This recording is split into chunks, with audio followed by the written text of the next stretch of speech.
नमस्कार, शाम के 4 बजे हैं और वक्त हो गया है आपके पसंदीदा शो मातृभूमि का। मातृभूमि में बात ताइवान की, जिसको लेकर अमेरिका और चीन में तनातनी तेज हो गई है। इस तनातनी से दुनिया महायुद्ध की आहट महसूस करने लगा है। अमेरिकी स्पीकर नैन्सी पेलोसी के ताइवान दौरे के बाद साउथ चाइना सी में चीन का सैन्य अभ्यास तेज हुआ। कल अमेरिकी सांसदों का दल ताइवान पहुंचा तो चीन ने एक बार फिर जल नभ में बारूदों की आग बरसा दी। बौखलाए चीन को अमेरिका ने अपनी धरती से संदेश भी दिया। अमेरिका ने कल अपनी intercontinental nuclear ballistic missile Minuteman 3 का परीक्षण किया। कैलिफोर्निया से लॉन्च की गई इस मिसाइल ने 6,759 किलोमीटर की दूरी तय कर मार्शल आइलैंड पर अपने टारगेट को हिट किया। तो ताइवान पर तकरार, महायुद्ध के आसार। ये 2 तस्वीरें आप देखिए। साउथ चाइना सी में सैन्य अभ्यास, चाइना का और अमेरिका का भी उधर शक्ति प्रदर्शन। मिनट-1 मिसाइल का परीक्षण किया, मिनटमैन 3। ताइवान पर चीन और अमेरिका की तकरार महायुद्ध का ट्रेलर दिखा रहा है। इस बीच एबीपी न्यूज संवाददाता प्रणय उपाध्याय ताइवान की राजधानी ताइपे में मौजूद है, जहां से प्रणय ने मौजूदा विवाद की एक्सक्लूसिव ग्राउंड रिपोर्ट हमें भेजी है, वो आप देखिए। इस वक्त हम मौजूद हैं ताइवान की राजधानी ताइपे में, और ताइवान इस समय दुनिया में टकराव का नया केंद्र बन रहा है। टकराव चीन और अमेरिका के बीच में, क्योंकि वजह है ताइवान और ताइवान की आज़ादी, ताइवान का लोकतंत्र, जिसके ऊपर चीन की कोशिश है कि इसे अपने मेनलैंड में मिला लिया जाए। और ये वो सपना है जिसे चीन बरसों से, कई दशकों से पाले हुए है। और अब चीन का कहना है कि इस मामले के अंदर अगर ताकत का इस्तेमाल भी करना पड़ा तो वो पीछे नहीं हिचकेगा। और यही वजह बन रही है टकराव की, क्योंकि अमेरिका का कहना है कि अपनी मनमर्जी से, ताकत के दम पे, बंदूक की नोक के ऊपर ताइवान की हदें नहीं बदली जा सकती हैं और इससे चीन को बचना चाहिए। वहीं चीन का यह कहना है कि इस पूरे मामले में ताइवान शह के ऊपर कूद रहा है और शह है अमेरिका की, और ताइवान को इसका खामियाजा भुगतना पड़ेगा। और यही टकराव का मोर्चा बना है, खासतौर पर नैन्सी पेलोसी, जो अमेरिका के हाउस ऑफ रिप्रेजेंटेटिव की अध्यक्ष हैं, स्पीकर हैं, उनकी यात्रा के बाद से यह टकराव और ज़्यादा बढ़ गया है, इसका टेम्परेचर बढ़ गया है। और वजह यह है कि ताइवान के इर्द गिर्द, जहां दूसरी तरफ चीन है, वहां पर ईस्ट चाइना सी और साउथ चाइना सी, इन दोनों ही इलाकों के अंदर चीन की ईस्टर्न थिएटर कमांड लगातार सैन्य अभ्यास कर रही है। तो वहीं दूसरी तरफ, यानी ताइवान के दूसरी तरफ फिलीपीन सागर के करीब अमेरिका ने अपने एकमात्र जो विमान वाहक पोत है, जो कि अग्रिम मोर्चे पर तैनात है, यूएसएस रोनाल्ड रीगन, उसको तैनात कर दिया है। साथ ही अमेरिका ने अपने 7वें बेड़े को भी एक्टिवेट कर दिया है। और ऐसे में फिलहाल ताइवान के अंदर सब कुछ सामान्य चलता हुआ नजर आ रहा है। आमतौर पर सड़कों के ऊपर आपको आवाजाही देखने को मिल सकती है, लेकिन फिलहाल ताइवान के आसमान में जो बादल नजर आ रहे हैं, ये बादल केवल मॉनसूनी बादल नहीं हैं, बल्कि ये बादल जो हैं वो खतरे के बादल भी हैं, संकट के बादल भी हैं। और ये बादल मंडरा रहे हैं चीन के तेवरों के कारण, क्योंकि चीन लगातार इस चीज़ की धमकी दे रहा है कि वो ताइवान को, इसका जो असर है उसे ताइवान को देखने को मिलेगा, ताइवान को इसका खामियाजा भुगतना पड़ेगा। और यही वजह बन रही है टकराव की। लगातार हम आपको बता रहे हैं कि किस तरीके से ताइवान के अंदर ये तमाम चीज़ें डेवलप हो रही हैं बीते कई सालों से, क्योंकि ये पूरा मामला जो है ये 1949 से लेकर आज तक चला आ रहा है। ताइवान और चीन के बीच का ये पूरा विवाद चल रहा है, लेकिन ये विवाद अब बढ़ गया है। ख़ास तौर पर अमेरिका ने जब से ये साफ किया है कि वो अगर ज़रूरत पड़ी तो ताइवान की मदद के लिए फौजें भेजने से भी नहीं हिचकेगा। और ऐसे में जबकि चीन का कहना है कि ये उसका अंदरूनी मामला है, वो ताइवान पर दावा करता है, ताइवान को अपना हिस्सा बताता है, तो और ऐसे में ताइवान के अंदर लोग इसी तरीके से सामान्य रह रहे हैं, लेकिन कहीं ना कहीं इन चीज़ों के ऊपर एक खतरा ज़रूर मंडरा रहा है। और ख़तरा है युद्ध का खतरा, खतरा है लड़ाई का खतरा। और ख़ास तौर पर ताइवान इसलिए भी महत्वपूर्ण हो जाता है क्योंकि दुनिया के 60% से ज़्यादा सेमीकंडक्टर ताइवान में बनते हैं। समय की बड़ी खबर मातृभूमि में आपको बता दें, ताइवान का दावा है कि उसे चारों तरफ से चीनी सेना के लड़ाकू विमानों और युद्धपोतों ने घेर लिया है। ताइवान के मुताबिक उसने 17 चीनी लड़ाकू विमान और 5 युद्धपोतों को ट्रैक किया है। ताइवान यह भी कह रहा है कि लड़ाकू विमानों में से 4 सुकोई 30 फाइटर जेट्स और 3 शेनयांग J-11 लड़ाकू विमान शामिल हैं। तो चीन लगातार सैन्य अभ्यास कर रहा है। ताइवान ये कह रहा है कि चीन अपनी घेराबंदी को लगातार बढ़ा रहा है। और अब मैं रुख करना चाहूंगी मेरे सहयोगी प्रणय उपाध्याय का, जो कि ताइवान की राजधानी ताइपे में मौजूद है। 4 सुकोई 3 शेनयांग जेट्स भेजे हैं चीन ने, ये ताइवान का दावा है।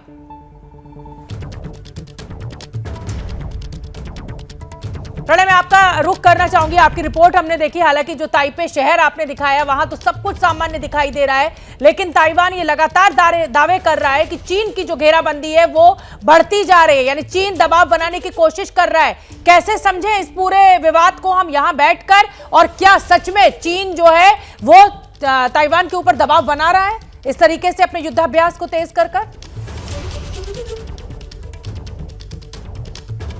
बिल्कुल निश्चित रूप से शोभना, इस चीज से इनकार नहीं किया जा सकता कि चीन की जो तमाम कवायदे हैं, चीन की तरफ से जितना सैन्य युद्धाभ्यास है वो पूरी तरीके से ताइवान पर दबाव बनाने के लिए, और ताइवान पर ये दबाव वो इसलिए भी बना रहा है क्योंकि अक्टूबर में आपको पता है कि शी जिनपिंग एक बार फिर चीन के तीसरी बार राष्ट्रपति बनने के लिए जो सेंट्रल कमिटी है उसकी मीटिंग को फेस करेंगे, और ऐसे में उनकी कोशिश है वो इस नाकामी के साथ में कि वो ताइवान के अंदर जिस तरीके से नैन्सी पेलोसी आती हैं, यहाँ से चली जाती हैं, चीन कुछ नहीं कर पाता है, इस चीज के साथ वो नहीं जाना चाहते हैं, और वो दबाव के जरिए कहीं ना कहीं इसके ऊपर प्रेशर पॉइंट बनाना चाहते हैं। जहां तक ताइवान के अंदर का सवाल है, फिलहाल हम क्वारंटीन में हैं, लेकिन अगर दुनिया इस समय किसी चीज को क्वारंटीन करना चाहती है तो वो चीन के वो मंसूबे हैं जो विस्तारवादी मंसूबे नजर आ रहे हैं, चीन के वो मंसूबे जो वो सैन्य ताकत के बल पर ताइवान के को निशाना बनाने की कोशिश कर रहा है, उन्हें क्वारंटीन करने की कोशिश होनी चाहिए। और यही वजह है कि इस पूरे इलाके के अंदर अगर ताइवान का आप देखें तो ताइवान दुनिया के लिए 60% ज्यादा एनर्जी रिसोर्सेज के लिहाज से महत्वपूर्ण हो जाता है, क्योंकि सेमीकंडक्टर्स यहां बनते हैं। अगर भविष्य की टेक्नोलॉजी के लिहाज से देखा जाए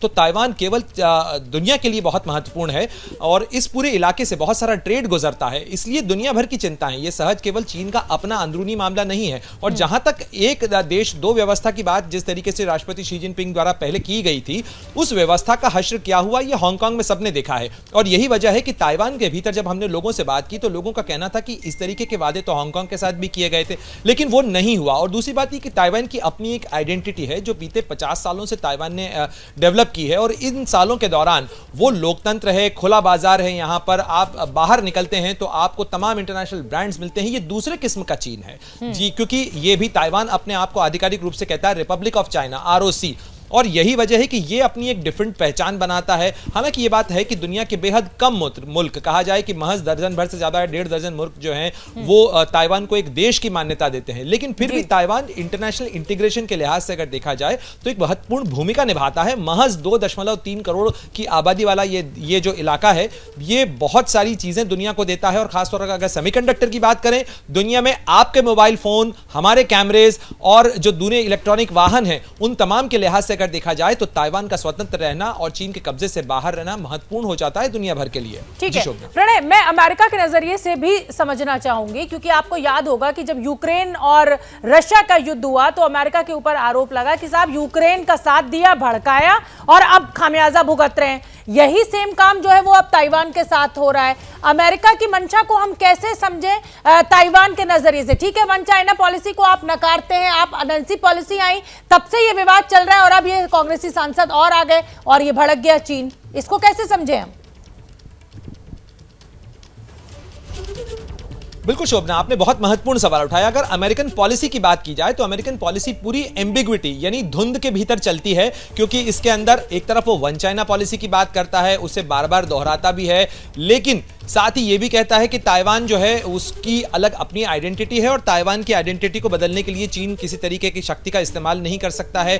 और वन चाइना पॉलिसी जो है उसके अंदर ही बहुत सारे पेंच हैं, और ऐसे में ही ये दुनिया भर में लोग इस चीज को लेकर आशंकाएं भी जता रहे हैं कि अमेरिका जो कह रहा है, क्योंकि अगर आपको ध्यान हो तो मई के अंदर राष्ट्रपति बाइडेन से जब प्रेस कॉन्फ्रेंस में सवाल पूछा गया था कि क्या अगर ताइवान के खिलाफ कोई ऐसी स्थिति आती है, चीन अगर कोई शक्ति प्रयोग करता है तो अमेरिका सैन्य मदद देगा, इसका जवाब हां में दिया था अमेरिकी राष्ट्रपति ने। लेकिन महज 12 घंटे के भीतर व्हाइट हाउस की तरफ से क्लैरिफिकेशन जारी कर दिया गया, कह दिया जाता है कि वन चाइना पॉलिसी को अमेरिका सपोर्ट करता है। तो यह सवाल उठना लाजमी है कि क्या ताइवान ऐसा तो नहीं कि मोहरा बन रहा है इस पूरी लड़ाई के अंदर, और ये दो हाथियों की लड़ाई है, जो जायंट्स की लड़ाई है, दो महाशक्तियों की लड़ाई है, एक तरफ चीन है, दूसरी तरफ अमेरिका है। तो ऐसा तो नहीं होगा कि कहीं इसके बीच में ताइवान केवल एक मोहरे की तरह इस्तेमाल हो जाएगा। लेकिन ताइवान का पक्ष भी महत्वपूर्ण हो जाता है शोभना, इसके अंदर ताइवान का पक्ष इस लिहाज से महत्वपूर्ण हो जाता है कि उसका कहना है कि वो एक अलग आइडेंटिटी रखता है और उसकी आइडेंटिटी की पहचान होनी चाहिए, उसे मान मिलना चाहिए, उसको जगह दी जानी चाहिए। जहां तक अंतर्राष्ट्रीय व्यवस्था का सवाल है, ये अन्य देशों को देखना है कि वो ताइवान को अलग देश की मान्यता देते हैं नहीं देते हैं।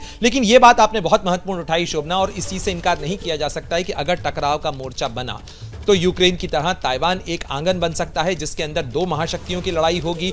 और जिस तरीके से अमेरिका ने इसकी जवाबी कार्रवाई में, यानी एक तरफ ईस्टर्न थिएटर कमांड के अंदर जिस तरीके से चीनी सेना युद्धाभ्यास कर रही है ईस्टर्न चाइना सी और साउथ चाइना सी में, तो दूसरी तरफ फिलीपीन सागर में जिस तरीके से चीन ने, अमेरिका ने अपने सैन्य बेड़े को बढ़ाया है, यानी अमेरिका का अगर एकमात्र विमान वाहक पोत अगर इस दुनिया में इस समय कहीं अग्रिम मोर्चे पे फॉरवर्ड पोजीशन पे तैनात है तो वो फिलीपीन सागर यानी ताइवान के करीब है। और उसके लड़ाकू विमान भी लगातार इस तरफ उड़ाने भर रहे हैं। साथ ही जो अमेरिका का 7वां बेड़ा है इंडो पैसिफिक कमांड का, वो भी इस पूरे इलाके में एक्टिवेट कर दिया गया है। तो यानी इस चीज से इनकार नहीं किया जा सकता है कि अगर ये तनाव बढ़ता है तो ये एक नया फ्लैश पॉइंट हो सकता है। और दुनिया पहले ही कोरोना महामारी और यूक्रेन संकट के बाद देख चुकी है शोभना कि ये लड़ाई कितनी खतरनाक हो सकती है। अगर कोई तीसरा मोर्चा टकराव का खुलता है तो वो दुनिया भर के लिए बहुत सारे संकट खड़े कर देगा। तो इसीलिए कोशिश की जा रही है। इसीलिए अगर आपको ध्यान हो, भारत सरकार की तरफ से भी जो आधिकारिक बयान आया था उसमें यही कहा गया कि टकराव टालने की कोशिश होनी चाहिए, बातचीत के जरिए, शांति के जरिए समाधान निकालने की कोशिश होनी चाहिए।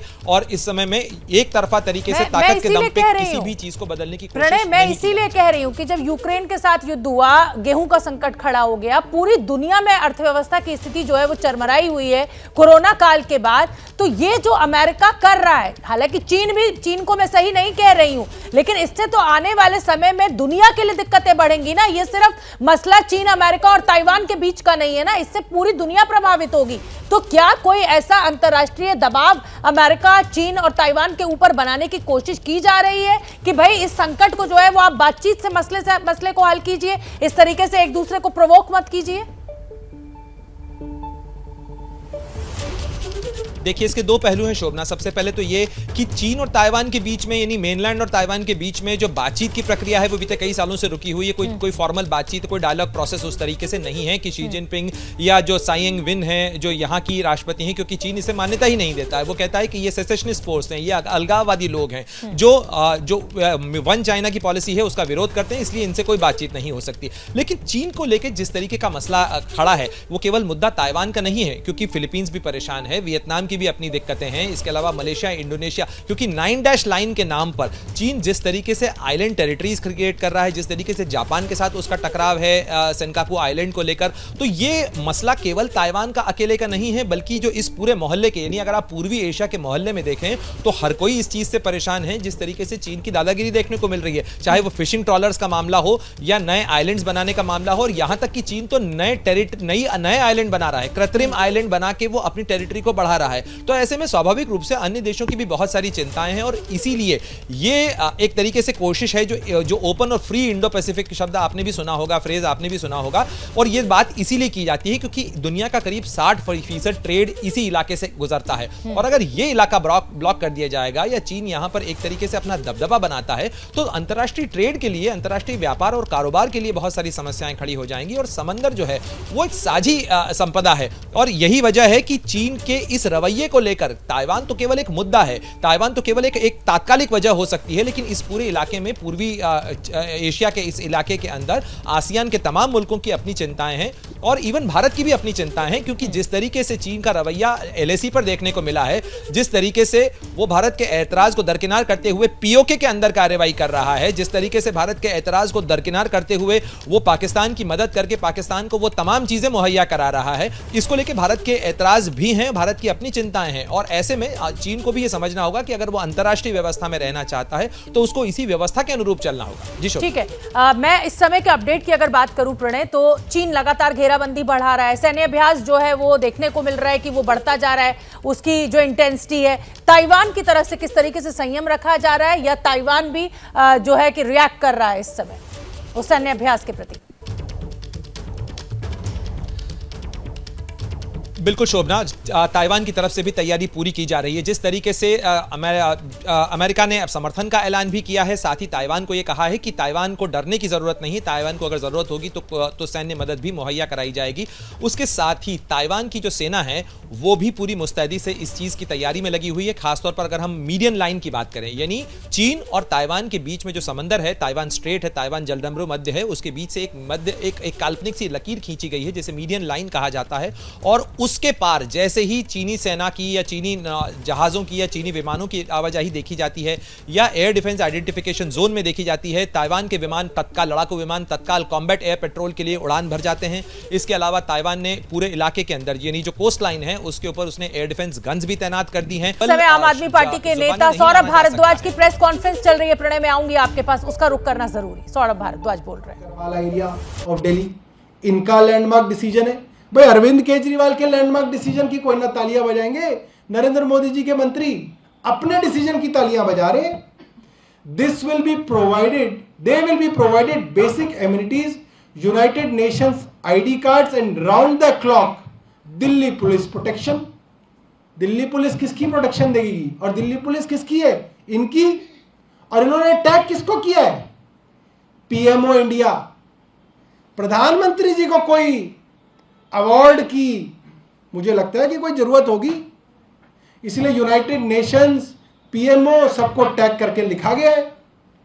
और यह भी लिखा, those who have made career out of spreading canards on India's refugee policy deliberately linking it to CAA will be disappointed. मतलब उन्होंने ये बात मानी कि भारत सरकार की रिफ्यूजी पॉलिसी के अंतर्गत सभी रोहिंग्याओं को एक्सेप्ट किया, स्वीकार किया, स्वागत किया और अब इनको हम फ्लैट देंगे और 24 घंटे की सिक्योरिटी देंगे। India respects and follows UN refugee convention 1951, जबकि यूएन रिफ्यूजी कन्वेंशन 1951 दलील कौन देते हैं हमेशा से? रोहिंग्या। मगर इंडिया इस कन्वेंशन की सिग्नेटरी नहीं है। हरदीप पुरी जी पूरे देश को धोखा दे रहे हैं। ये जो 1951 यूएन रिफ्यूजी कन्वेंशन है, इसकी सिग्नेटरी इंडिया नहीं है, ना ही इंडिया के ऊपर ये बाध्य है। यही हमेशा भारत सरकार की डिफेंस रही है रोहिंग्याओं के खिलाफ, जिसको हरदीप पुरी ने पलट दिया है और लिखा है we will provide refuge to all regardless of their race, religion and creed. तो साफ हो गया, भारतीय जनता पार्टी की मोदी सरकार के मंत्री ने ऐलान किया है कि भारत सरकार ने इनको यहां पे स्वागत किया है, इनको। तो सौरभ भारद्वाज, आम आदमी पार्टी के नेता हरदीप पुरी ने पूरे देश को धोखा दिया। जिस यूएन चार्टर का जिक्र किया गया है उसमें इंडिया सिग्नेटरी नहीं है, यानी भारत ने उसमें साइन नहीं किए हैं। रोहिंग्या मुसलमानों को लेकर जो विवाद खड़ा हुआ है हरदीप पुरी के ट्वीट के बाद, जिसमें पीएमओ को टैग किया गया था, उसको लेकर आम आदमी पार्टी की ये पूरी प्रेस कॉन्फ्रेंस और हरदीप पुरी के दावे के बाद गृह मंत्रालय एचएमओ इंडिया का ट्वीट सामने आया, जिसमें कहा गया कि ऐसा कोई फैसला नहीं लिया गया है। एमएचए की एक लीपापोती की जा रही है, मगर जो किया गया उसको बदला नहीं जा सकता।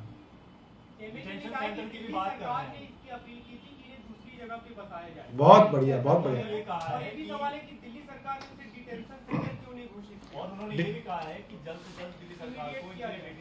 सर आप लोग का स्टैंड क्या है? डिटेंशन सेंटर में रहना चाहिए क्या?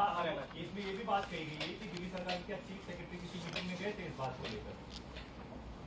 सर एक बार ये क्लियर कर दीजिए सारी। असल में क्या है कि भारतीय जनता पार्टी बहुत समझदार समझती है अपने आप को। इनको लगता है कि सबसे ज्यादा चतुर हैं और कुछ भी करेंगे, लोगों को बेवकूफ बनाएंगे। ये मैं फाइल नोटिंग लेके आया हूं जिसके अंदर ये डिसीजन हुआ है, और ये डिसीजन किसने कराया है? नरेश कुमार ने। तो रोहिंग्या विवाद पर अब आम आदमी पार्टी की प्रेस कॉन्फ्रेंस, केंद्र सरकार के ऊपर निशाना साधते हुए हरदीप पुरी के ट्वीट को लेकर भी हमलावर। बड़ी खबर इस समय की आपको बता दें, एलएसी पर भारत और चीन के बीच चल रहे विवाद के बीच भारत को एक बड़ी कामयाबी मिली है। भारतीय सेना के हेलीकॉप्टर्स को ऐसा खास डिवाइस मिला है जो सीमा पर निगरानी के दौरान दुश्मन के बंकर और तोपखाने की लोकेशन से लेकर सैनिकों के मूवमेंट की सटीक जानकारी देगा। साथ ही इसकी वीडियो रिकॉर्डिंग भी की जा सकती है। इस डिवाइस को डाउनलिंक इक्विपमेंट नाम दिया गया है, जिसे स्वदेशी कंपनी ने तैयार किया है। रक्षा मंत्री राजनाथ सिंह ने इस डिवाइस को भारतीय सेना को सौंप दिया है। तो भारतीय सेना को एक निगरानी डिवाइस मिला है, बड़ी सफलता इसको माना जा सकता है। एक कहा जाए कि सीमा पर निगरानी के दौरान दुश्मन के जो बंकर हैं और तोपखाने की लोकेशन से लेकर सैनिकों के मूवमेंट की सटीक जानकारी ये इक्विपमेंट देगा। नीरज राजपूत का मैं रुख करना चाहूंगी, ज्यादा जानकारी लिए हुए जुड़ रहे हैं। नीरज, एक अच्छा इक्विपमेंट भारतीय सेना को मिलने जा रहा है और उससे भी अच्छी बात यह है कि ये मेड इन इंडिया है। बिल्कुल शोभना, बिल्कुल ठीक कहा आपने। ये मेक इन इंडिया है, ये downlink equipment with recording facility है। अभी तक जो हेलीकॉप्टर्स थे वो निगरानी करते थे, यानी जो कि पायलट्स होते थे उनको पता हो रहता था कि दुश्मन की सीमा में क्या चल रहा है, लेकिन जो कमांडर्स, जो कि ऑपरेशनल कमांडर्स होते थे, उनको जानकारी नहीं मिल पाती थी। वो पायलट के ऊपर डिपेंड करते थे कि वो उनको क्या बताते हैं। लेकिन अब इस छोटे से डिवाइस से, छोटा सा डिवाइस है जिसे एक दिल्ली एनसीआर की कंपनी ने तैयार किया है, इसको हेलीकॉप्टर्स में लगा दिया गया है। भारतीय सेना के जो ALH हेलीकॉप्टर है ध्रुव, और साथ ही जो रुद्र हेलीकॉप्टर है, इनमें लगा दिया गया है, ताकि अगर चीन की सीमा में कोई भी गतिविधि हो रही है, जैसे कि हम लोग लगातार इस तरह की खबरें देखते हैं कि घुसपैठ की कोशिश की जा रही है, नए बंकर्स चीन बना रहा है, तो ये हेलीकॉप्टर्स उसकी जानकारी तो देंगे, साथ ही रिकॉर्डिंग भी देंगे, ताकि ऑपरेशनल कमांडर्स जो हैं अपनी रणनीति तैयार कर सकें। और दूसरा ये कि अगर कोई ऑपरेशन होता है दुश्मन की सीमा में जाने के बाद, इन हेलीकॉप्टर्स के द्वारा अटैक होता है, तो उसकी रिकॉर्डिंग यानी एक सबूत भी रहेगा कि आपने कितना नुकसान जो है दुश्मन को पहुंचाया है। नीरज, मैं आपसे ये भी समझना चाहूंगी कि सिर्फ देखिए चीन के नजरिए से नहीं, मुझे लगता है कि स्वदेशी कंपनी ने जो इक्विपमेंट तैयार किया है, ये पाकिस्तान के नजरिए से भी हमारे लिए बहुत अहम होगा और सेना के बहुत काम आएगा। क्या कहेंगे आप? आप बिल्कुल ठीक कहा आपने शोभना। जैसा कि हमने बालाकोट एयर स्ट्राइक में देखा था, जब भारतीय वायुसेना ने स्ट्राइक की थी, उसके बाद लोगों ने सबूत मांगे थे। तो अब अगर इन अटैक हेलीकॉप्टर से कोई टेररिस्ट लॉन्च पैड है POK में, या फिर जो आतंकी ठिकाना है उस पर कोई अटैक किया जाता है, स्ट्राइक की जाती है, तो उसका रिकॉर्ड यानी सबूत जो है भारतीय सेना के पास, यानी कि भारत के पास होगा। नीरज, मैं आपसे ये भी जानना चाहूंगी कि आप बता रहे कि सेना को ये सौंप दिया गया है, तो क्या जितने ये अटैक हेलीकॉप्टर्स है सब में इनको इंस्टॉल कर दिया गया है, इन्हें लगा दिया गया है, या अभी अगली खेप आनी बाकी है? अभी एक पहली जिसे कहे जाए कि इंस्टॉलमेंट दी गई है। बिल्कुल शोभना, कल ये राजधानी दिल्ली में रक्षा मंत्री राजनाथ सिंह ने खुद थल सेना प्रमुख जनरल मनोज पांडे हैं, उनको ये डिवाइस जो था, जिसे डाउनलिंक इक्विपमेंट कहा जा रहा है, उसको दिया था। और ये देने का मतलब ये था कि अब भारतीय सेना को ये इक्विपमेंट मिल गए हैं। उनके हेलीकॉप्टर्स में टेस्ट पहले ही हो चुका था, ट्रायल पहले ही हो चुका था, अब ये लगने शुरू हो गए हैं। और जितने भी अटैक हेलीकॉप्टर्स और ALH जो कि निगरानी वाले हेलीकॉप्टर्स हैं, ध्रुव हेलीकॉप्टर्स हैं, उन सब में ये लगाए जाएंगे, जो भारतीय सेना की एविएशन कोर के होंगे। और अब बात करेंगे बाढ़ बारिश के कहर की।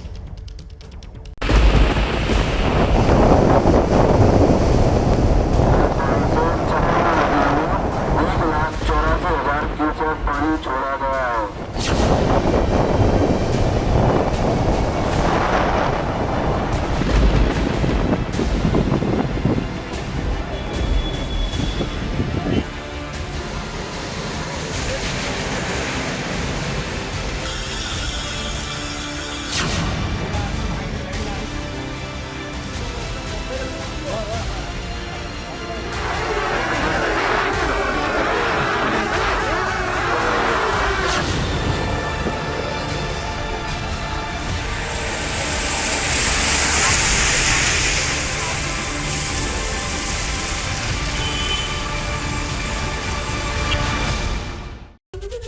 हम आपको बता दें कि देश में कई हिस्सों में बाढ़ बारिश का संकट बरपा हुआ है। मध्य प्रदेश, गुजरात और महाराष्ट्र के कई इलाके जलमग्न हो रखे हैं। ओडिशा के कटक में चारों तरफ सिर्फ पानी ही पानी नजर आ रहा है।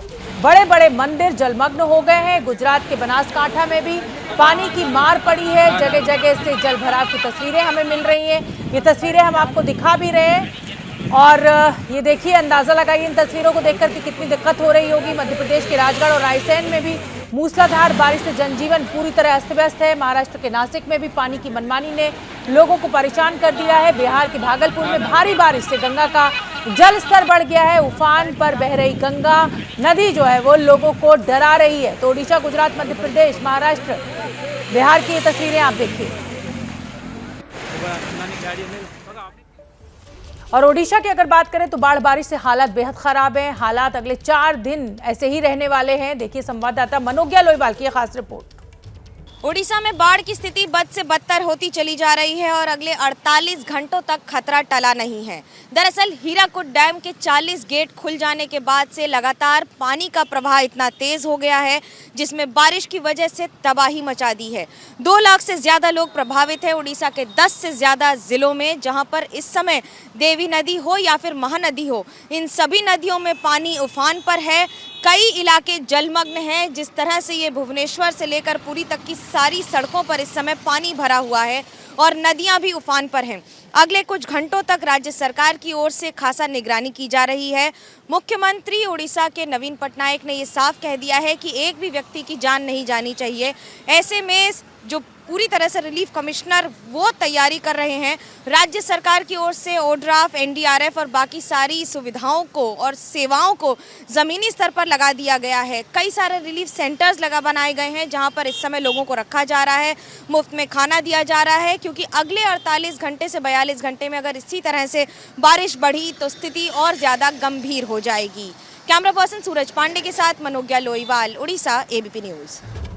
और मध्य प्रदेश की अगर बात करें तो वहां भी प्रकृति के प्रकोप के आगे भगवान भी असहाय नजर आ रहे हैं। भोपाल बांध से पानी छोड़े जाने की वजह से विदिशा में भगवान गणेश का मंदिर डूब गया, जिसे मुख्यमंत्री शिवराज सिंह चौहान की पत्नी साधना सिंह ने बनवाया।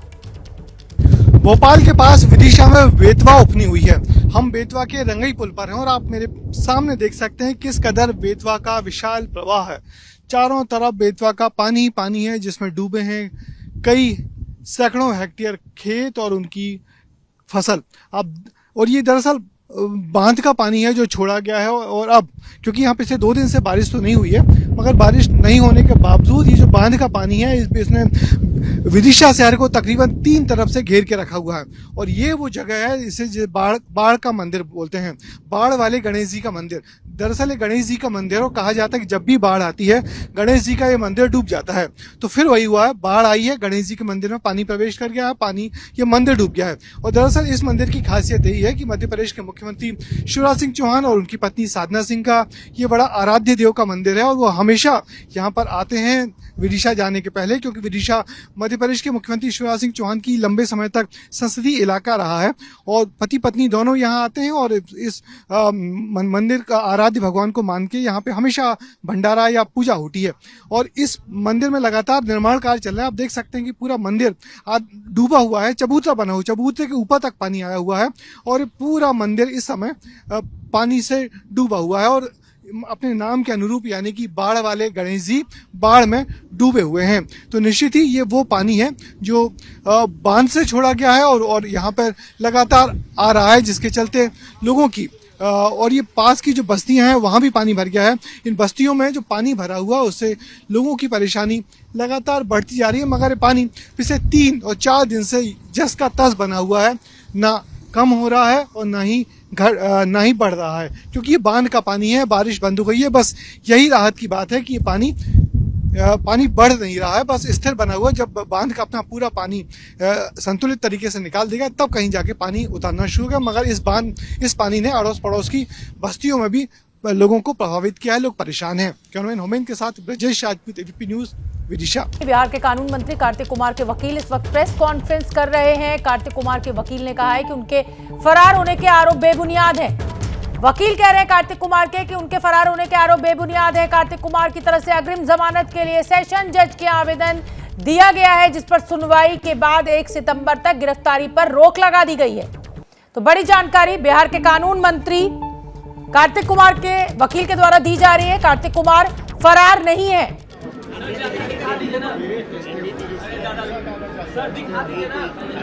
अग्रिम जमानत के लिए सेशन जज के आवेदन दिया, जिस पर सुनवाई के बाद 1 सितंबर तक गिरफ्तारी पर रोक लगा दी गई है।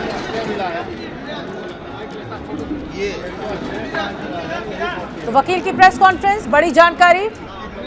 नीतीश कुमार ने कहा था कि उन्हें इस बात का इल्म नहीं कि कल उन्हें पेश होना था और वो मंत्री पद की शपथ ले रहे थे। और इस समय की एक और बड़ी खबर आपको बता दें, केंद्रीय कैबिनेट ने आज किसानों को कर्ज के मामले में एक बड़ी राहत दी है। कैबिनेट ने इंटर स्टेट सबवेंशन स्कीम को इंटरेस्ट सबवेंशन स्कीम को मंजूरी दी है। इसके तहत 3 लाख रुपए तक का लोन लेने वाले किसानों को ब्याज में 1.5% की छूट मिलेगी और इसके लिए अगले 2 वित्तीय वर्षों में 34,856 करोड़ रुपए का बजटीय प्रावधान किया गया है। तो किसानों को ब्याज में 1.5% की छूट दी जाएगी।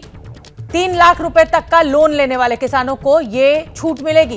कैबिनेट ने इंटरेस्ट सबवेंशन स्कीम को मंजूरी दी है। योजना पर 2 साल में 34,856 करोड़ रुपए का खर्च होगा।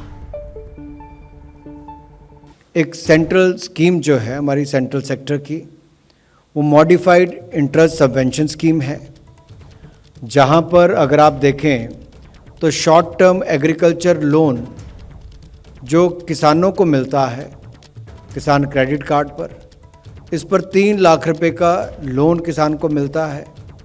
7% इंटरेस्ट देना पड़ता है जो बाकी ब्याज दर से कम होता है। अगर किसान सही समय पर इसका भुगतान करता है तो उसको 3% की इंटरेस्ट सबवेंशन मिलती है, तो किसान को मात्र 4% ही ब्याज देना पड़ता है। अब ये देते कौन है? शेड्यूल कमर्शियल बैंक्स भी देते हैं, आपके आरआरबीज भी देती हैं, रीजनल रूरल बैंक्स, और पैक्स भी देते हैं जो हमारी क्रेडिट सोसाइटीज़ हैं, और कमर्शियल बैंक्स तो देते ही हैं, स्मॉल फाइनेंशियल बैंक भी देते हैं। मई 2020 में क्योंकि ब्याज दरें कम थी तो इसलिए लगा कि बैंकों को जो सरकार की ओर से 2% इंटरेस्ट सबवेंशन मिलती है, उसको सहायता मिलती है 2% ब्याज की, वो ना देनी पड़े, क्योंकि उस समय ब्याज की दरें कम थी लगातार। तो 2 साल के लगभग ये बंद रहा। लेकिन जून जुलाई महीने में अगर आप देखेंगे तो दो तीन बार लगातार आरबीआई ने रेपो रेट में बढ़ोतरी की, एक बार 40 पॉइंट की, फिर 50 पॉइंट्स की। तो इसका प्रभाव किसानों को ज़्यादा ब्याज देने पर ना करना पड़े, या फिर बैंक जो किसानों को 7% पर ब्याज दर पर पैसा देते हैं उन पर बोझ ना पड़े, तो भारत सरकार ने निर्णय लिया है कि 1.5% इंटरेस्ट सबवेंशन अपनी ओर से देगी, और 34,856 करोड़ रुपया इसके लिए हम उपलब्ध करवाएंगे। तो सन 2022-23 जो वित्तीय वर्ष हमारा 2022-23 से हमारे 24-25 तक इसको उपलब्ध करवाया जाएगा। तो 3 लाख तक के कर्ज पर 1.5% की छूट किसानों को मिलेगी। ये बड़ी घोषणा आज की अनुराग ठाकुर ने, केंद्रीय कैबिनेट में ये फैसला लिया गया। जैसे ही घड़ी का काटा दोपहर 2:30 पे आए, बबीता जी का दिल सास बहू साजिश के लिए मचल जाए। और ये है इनकी बहू, पूरे दिन ऑफिस की टेंशन हो जाए गॉन जब ये करें अपना फेवरेट शो फ्री टाइम पे ऑन। इनकी तरह आप भी देखिए अपना फेवरेट शो अपने टाइम पर, और डाउनलोड कीजिए एबीपी लाइव ऐप अपने स्मार्ट टीवी पर।